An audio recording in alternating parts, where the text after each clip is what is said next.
There we go. Good morning, and Merry Christmas Eve to you. Merry Christmas Eve. Today is December 24th. It is Christmas Eve. I'm Brian. I'm pastor here at the Christ United Methodist Church in Waynesboro, Pennsylvania. And today is day 24 of Luke, a chapter a day. And you know what that means. If you've been following this at all, or even just tuned in once or twice, you know that means today is the last day. Because there are 24 chapters in Luke. And we started on December 1st. Today's December 24th. Today is the last day of going through the Gospel of Luke. I've really enjoyed this. And based on your messages and stuff, I'm going to say you did as well. It's caused me to look closer at Luke, which is great for me. And like I said, I'm glad that it's been helpful for you as well. So just a couple things to mention. I'll be doing something again. Yes, taking some time off. So it might not be for a week. I don't know. Might not be till next year. Huh. We'll be doing something. Still not 100% sure what. Looking at a couple different options. Still willing to listen to your suggestions or inputs. If there's something that you really want to read or to look at and discuss, let me know, and we'll try to do that. Otherwise, I'll end up deciding. Well, either way, I'll end up deciding, I suppose. The other thing is, if you've enjoyed the Gospel of Luke, you know, that is one of the four Gospels that's in the Bible, Matthew, Mark, Luke, and John, and was probably the second or third one written. There is something called the fifth gospel, and that is the land of Israel itself. And I will be taking a trip to the Holy Land in October of 2021. You know, it's a great way to really solidify some of the things.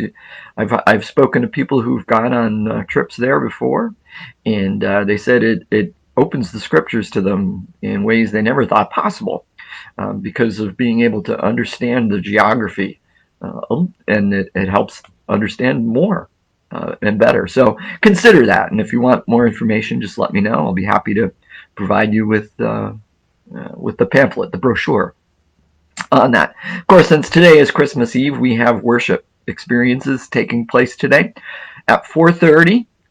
We will be. It'll be available, a video for children, family worship experience. It's a video that we created here, and I commend the whole team for putting it together, but especially Bev Robinson, the secretary here. She did an amazing job, I believe, putting together this video. It's about 24 minutes long, 25 minutes long, so kids should be fine with it. And it's got everything. I mean, what more could you ask for? It's got animation. It has a puppet play. It has music with singers and pianists, and it's got me. So tune in for that. It'll be available at 4:30. Again, it's not live, but that's when it goes live here on Facebook and also on YouTube.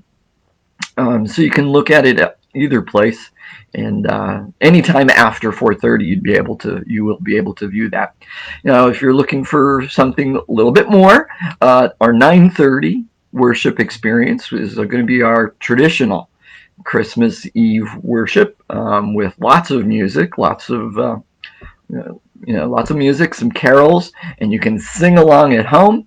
The bulletins for the bulletin will be available here on Facebook and on our website a little bit later today, probably late morning, early afternoon, just as we put some finishing touches on it.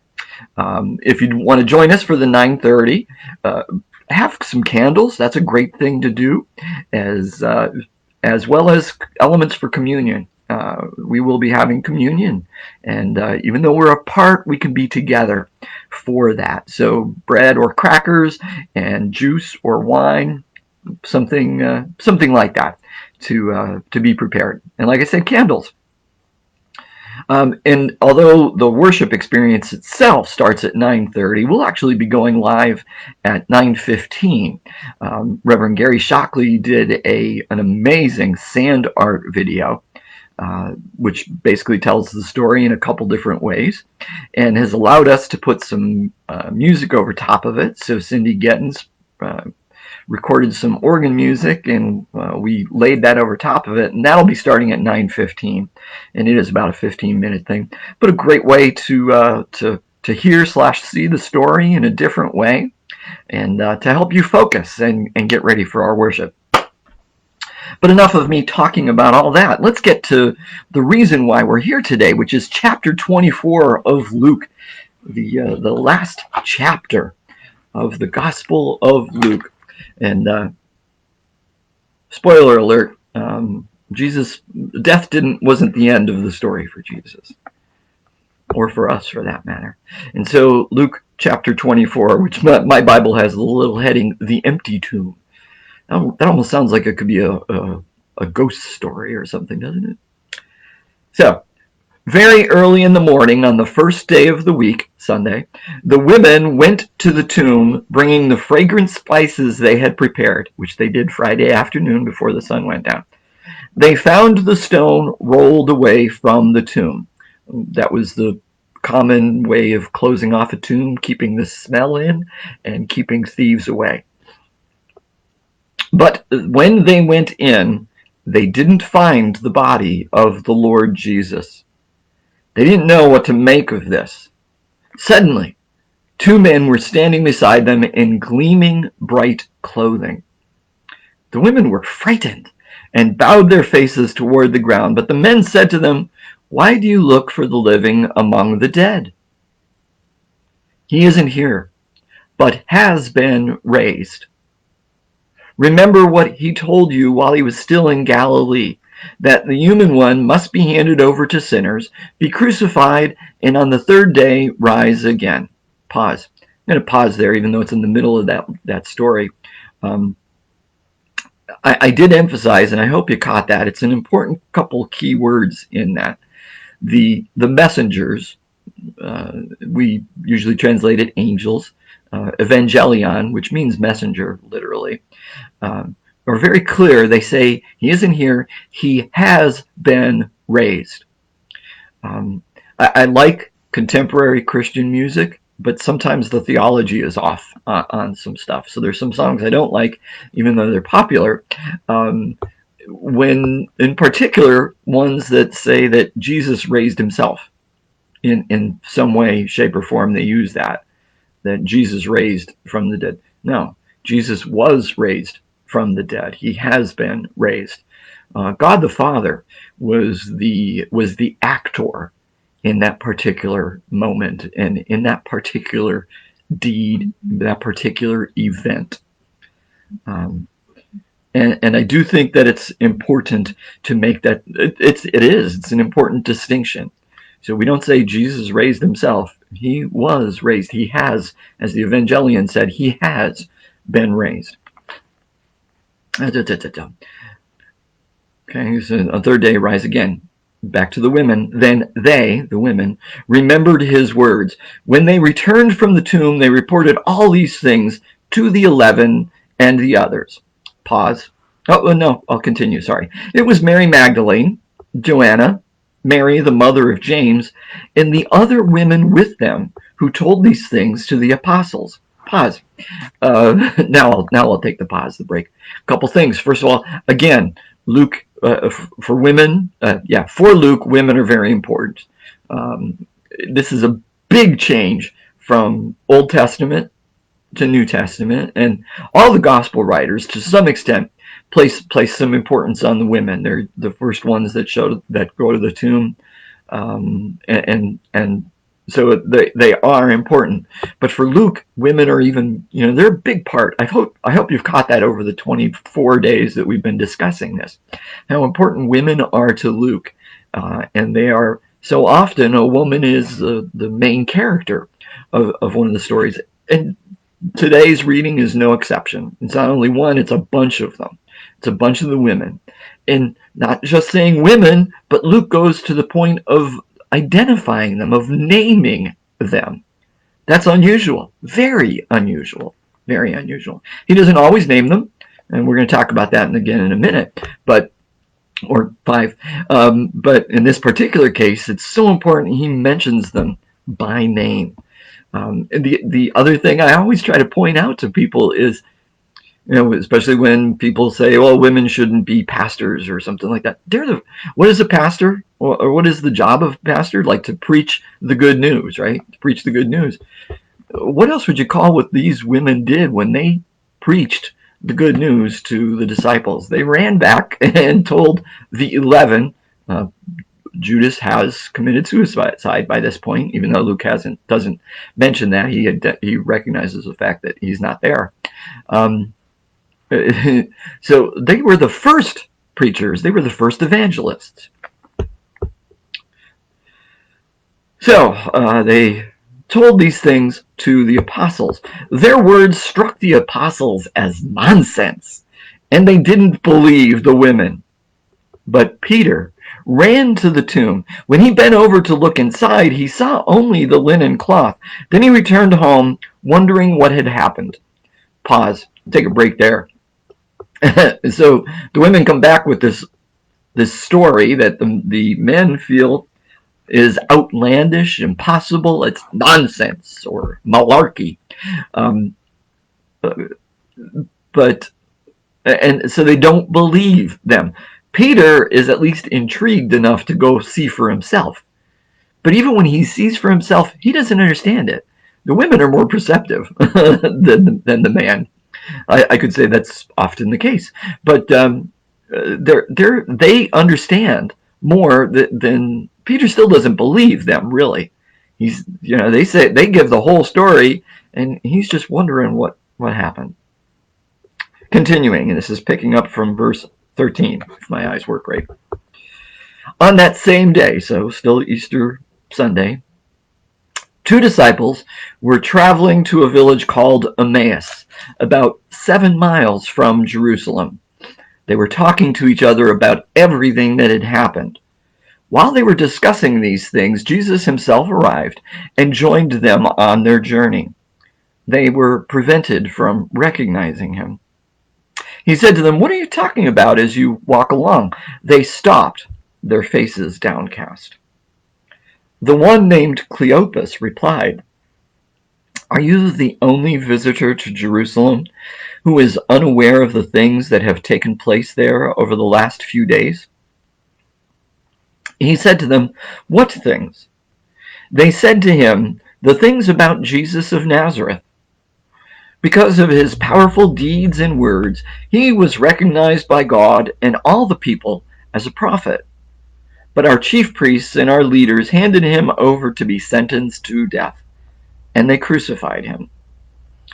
We had hoped he was the one who would redeem Israel. All these things happened 3 days ago, but there's more. Some women from our group have left us stunned. They went to the tomb early this morning and didn't find his body. They came to us saying that they had even seen a vision of angels who told them he is alive. Some of those who were with us went to the tomb and found things just as the women said. They didn't see him." Pause. So they were discussing all these things between the two of them, everything that had happened over the last 3 days, and this crazy story of the women. And they meet Jesus, but they were prevented from recognizing him in whatever way. It's often the case, and I'll talk about that whenever I talk about Mary at the tomb, and in the garden, how she doesn't recognize Jesus. And it could be one of those cases of, when you're not looking for someone, you can't see them, even when they're there. When you don't expect to see someone, you kind of can't recognize them or see them. And distractions and eyes blurred from crying and all that kind of stuff. So whatever it is, they were prevented from seeing him, from recognizing him. Now, the 2 people, one is named Cleopas, the other is not. So there's a lot of discussion about that. Some discussion says that the other one might have been a woman. It might have been Cleopas's wife, which would be fine and makes sense. I have no problem with that. A man and his wife going for a walk, basically, and so it could be. But a lot of folks will say that that's the case because the person is not named. I don't know that that's a good justification for that, though, because Luke does mention women by name. Now, he doesn't always, so it could be a woman, but I don't think that that's a primary reason for saying why it was Cleopas's wife. Luke didn't hesitate, really, to name women. He just did a few verses earlier. Now, maybe he didn't know her name, if that's the case. Or it could have been a man. It could have been just two guys going for a walk, walking home. And one is named because he speaks, and the other one is not named because he didn't speak, or because she didn't speak. But whatever. Both work for me. Continuing, this is from verse 25. Then Jesus said to them, "You foolish people." I believe Jesus said that, something like that, a lot. Your dull minds keep you from believing all that the prophets talked about. Wasn't it necessary for the Christ to suffer these things and then enter into his glory? Then he interpreted for them the things written about himself in all the scriptures, starting with Moses and going through all the prophets. When they came to Emmaus, he acted as if he was going on ahead. But they urged him, saying, "Stay with us. It's nearly evening, and the day is almost gone." So he went in to stay with them. He took the bread, blessed and broke it, and gave it to them. Their eyes were opened, and they recognized him, but he disappeared from their sight.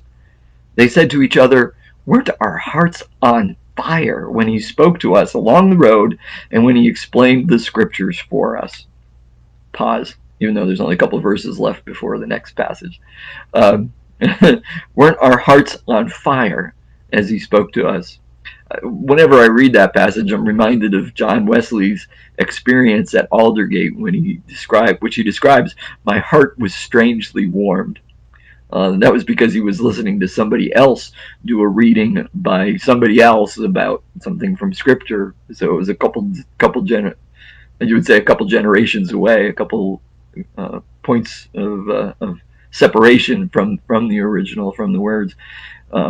But perhaps what Wesley experienced was just a shadow, a glimpse, a mirrored image of what these two folks experienced, hearing the words right from Jesus' mouth. Their hearts were more than strangely warmed.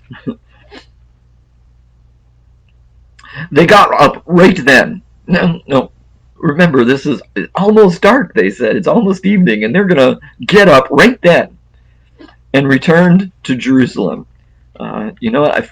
Pause. I forget how far apart Emmaus is from Jerusalem. It's not like it's right next door. Excuse me. It is a little distance away, but I don't remember how far. I should have looked that up. I apologize for that. But continuing, or rereading that, they got up right then and returned to Jerusalem. They found the 11 and their companions gathered together. They were saying to each other, "The Lord really has risen. He appeared to Simon."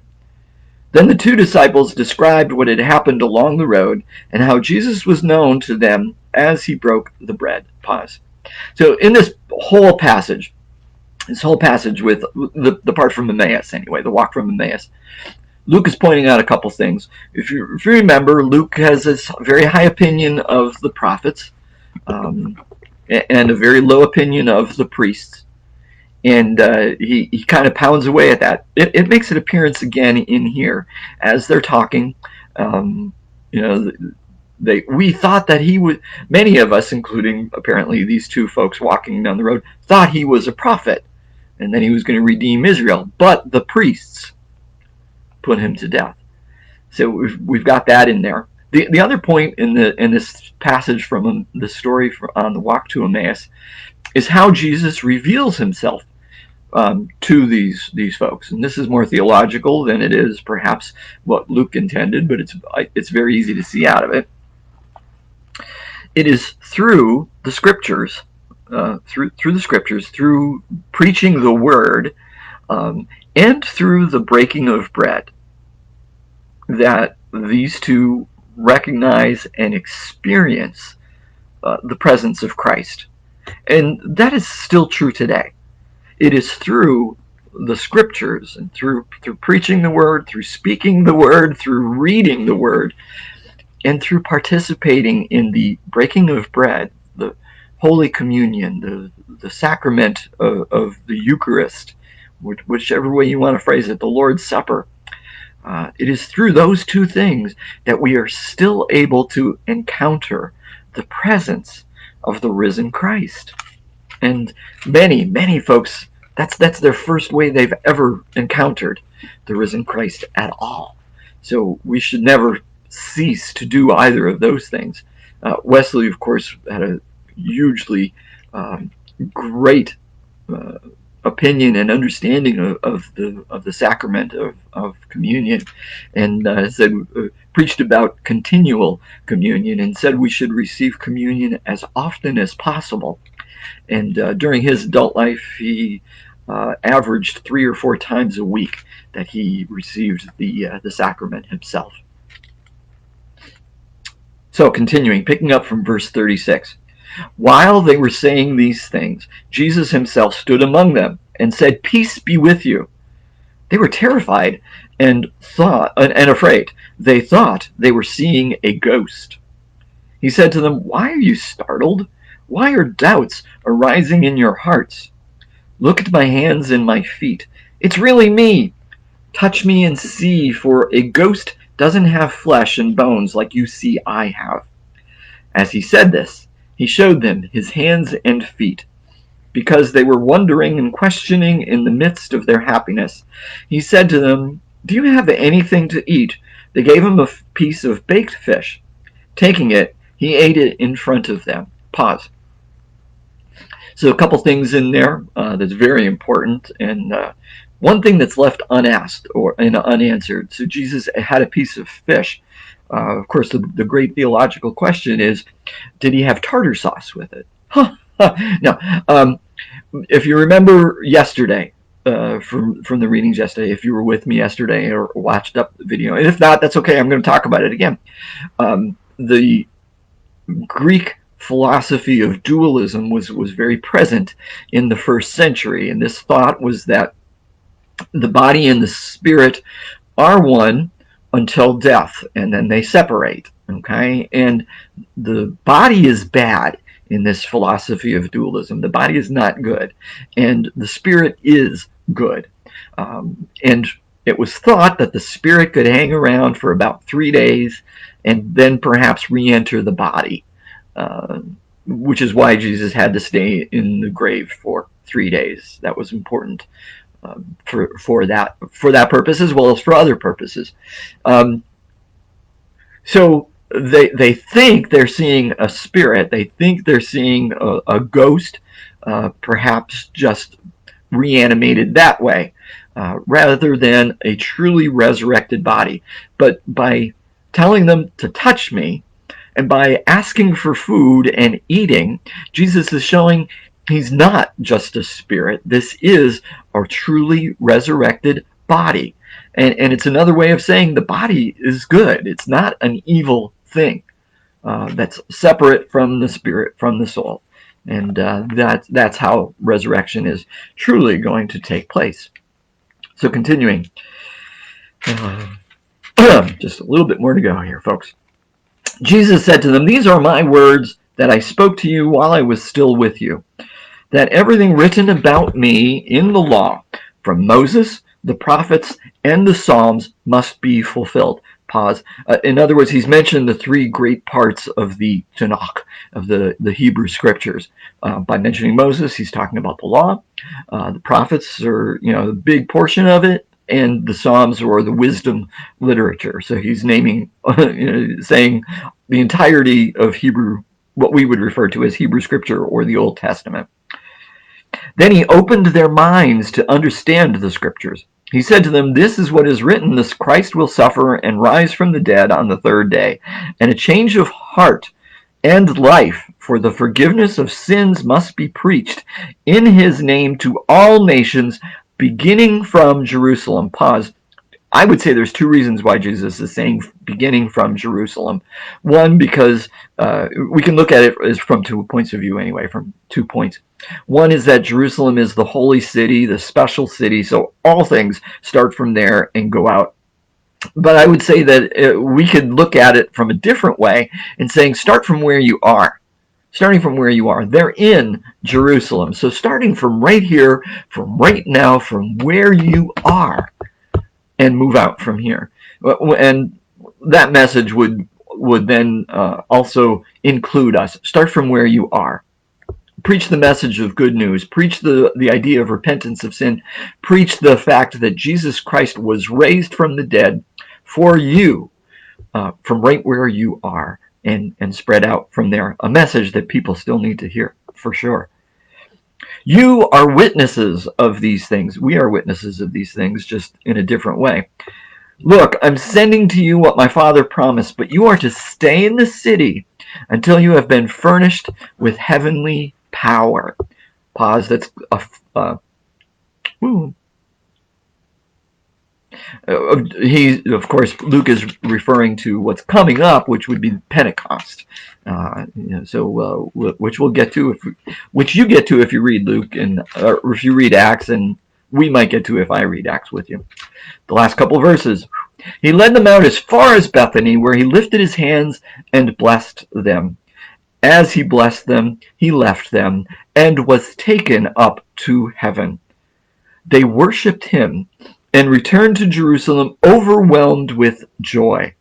And they were continuously in the temple, praising God. End chapter. End Gospel of Luke.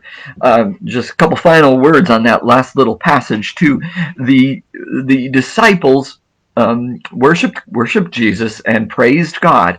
They didn't leave the temple. Okay, they didn't completely abandon their beliefs and their understanding and their way of worship. They were still Jewish. Okay, so they still went to the temple. Excuse me. To do those things. In Acts, we find some of the other things that they do. But they are still Jewish, and so they are still in the temple. Well, folks, that's it for the Gospel of Luke, which, of course, they'll be reading again, parts of it tonight. And during the 9:30 worship service, and actually it's also of course in the 4:30 worship experience as well. So please join us tonight for one or both of those, and also join us on Sunday for our worship experience, which is going to be at 10, which will be at 10:45 right here on Facebook Live. On Sunday we're ahead of the game, I guess you're going to say. We're going to be ahead of the other churches because we're going to be celebrating Epiphany a week early. Yeah, I know. Oh, terrible, right? Heresy, heretical. No, it's not heresy, but it just fits in better with some plans that we've got. We're going to celebrate the Epiphany this Sunday, the 27th, and if you're not sure what Epiphany is, join us on Sunday. I'm sure we'll let you know. And then the following Sunday, we'll be having a Wesley Covenant renewal service, a way to once again say yes to Jesus, or to say yes to Jesus for the first time. So please join us for worship, and have a blessed day and a very joy-filled Christmas Eve and Christmas Day. Bye.